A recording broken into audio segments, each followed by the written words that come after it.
Is the keto diet a good idea?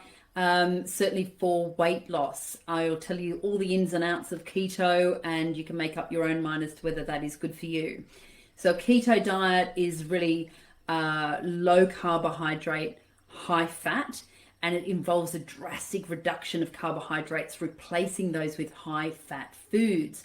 Lots of benefits from keto, especially with balancing hormones, certainly weight loss.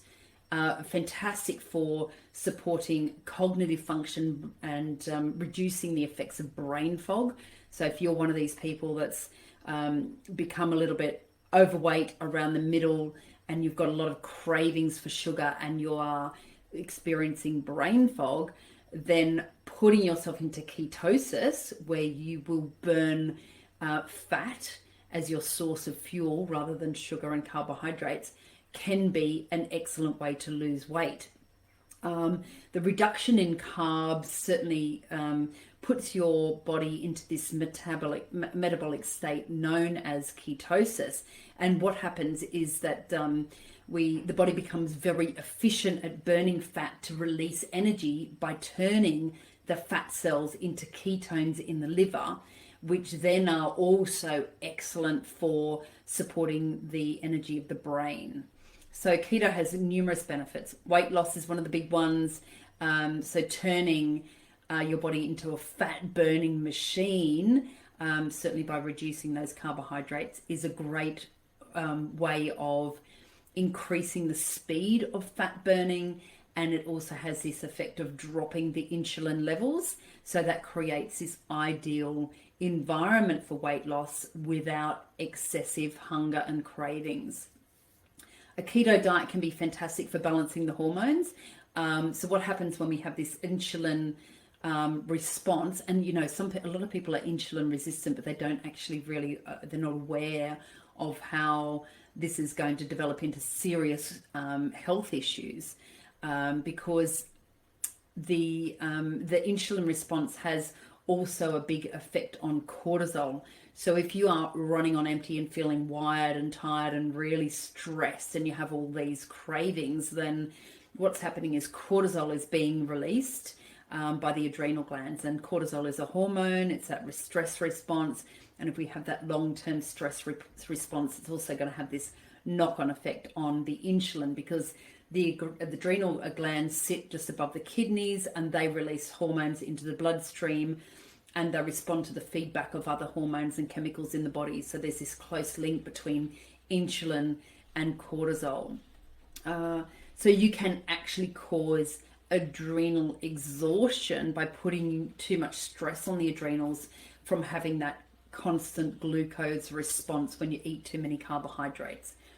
Now, ketosis, having a keto diet can certainly help women who have become accidentally overweight, but also women that have a lot of hormone imbalances. So if you're struggling with migraines, polycystic ovarian syndrome, PMS, endometriosis, or you're in perimenopause or menopause and you're really struggling with some of those unwanted symptoms like brain fog and that excess weight and anxiety levels and depression and not sleeping well, then certainly having a look at keto might be a good benefit for you.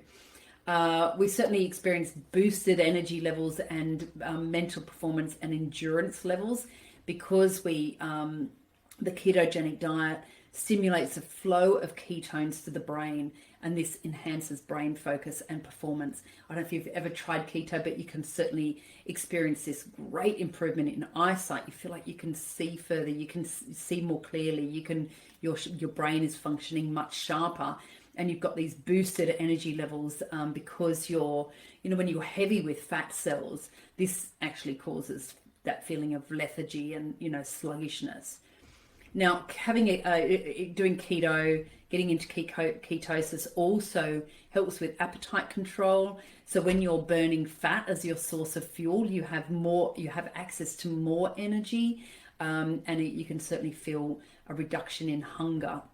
It makes it possible for you to eat less and lose weight, and easily balance your blood sugars.